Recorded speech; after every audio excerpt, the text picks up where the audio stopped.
والقرآن الحكيم. خلق ویجی حکمت سرکار پکار ہے. حکمت ستوئی حکمت سشرے اللہ وی والقرآن الحکیم. حکمت دا قرآن دے دا دے حکمت نہ ڈک کتاب دے. دا چا بیان دا چا دعوت چی دا قرآن پا آیاتونو مزین دے. والقرآن الحکیم دا دے حکمت خبری دی. پیغمبر پاک وی هو الذکر الحکیم وهو الصراط المستقیم.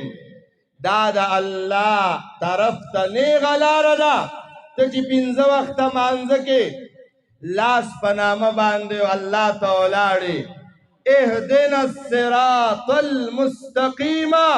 اللہ نیغ لار اللہ وی وَأَنَّ هَذَا صراطی مستقیما فاتبعوه.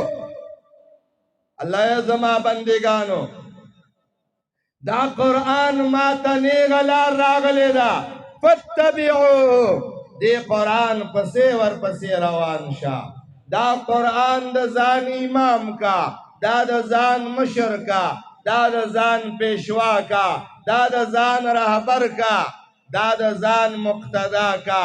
تو قرآن پسے ور پسے زا. هو حبل اللہ المتین هو الذکر الحکیم وهو الصراط المستقیم. دانے غلار دا وی دادا سی کتاب دے انسان تا دا خواہشاتنا دا کجروے دا لارونا دا بغاوت دا لارونا دیندارے طرف تراولی. دا شیطان دا لارونے دا رحمان لاری تبوزی. دا کجروے و دا غلط کارنونے دیندارے طرف تراولی. دا بد اخلاقے نے نیک اخلاقے طرف تراولی. دا ظلم نے انصاف طرف تراولی. دا دروغ نے رشتیا تراولی.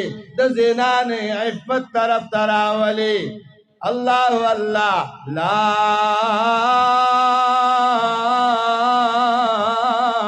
تزیغ به الأهواء ولا تلتبس به الألسنة.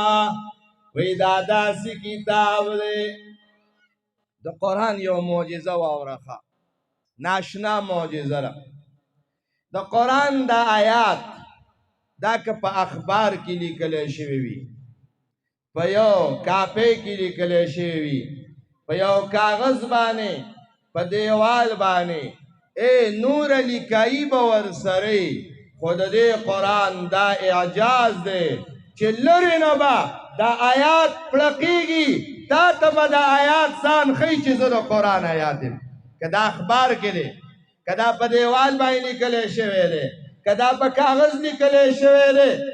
خلر نبا دا قرآن دا آیات پڑقیگی لا تلتبس به الالسنہ ولا يخلق على كثرة الرد.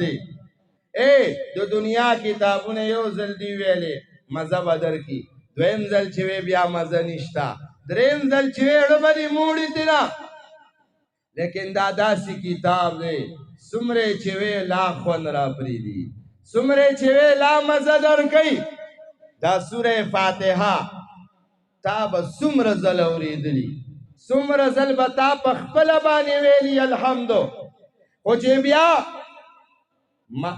ما خام مانزکی امام پس ادرے گے امام ویچی الحمدللہ رب العالمین.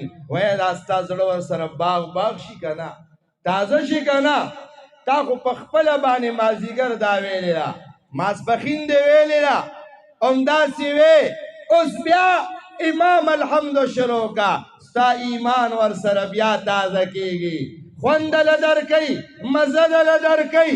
دا دا قرآن یو معجزہ دا پویلو بانے نزڑی گی خوند نختمی گی. دا دا آیاتون دا قرآن تا مخی موری دلی دی ننی اور خوندر کئی سبا بیا اور بیا به خوند درکوي د قرآن د ویلو خوند نه ختمیږي د قرآن د اورېدو خوند نه ختمیږي بس دا دعا کوه چې الله زندگی د قرآن سره ژوند د قرآن سره نو الله مرګم د قرآن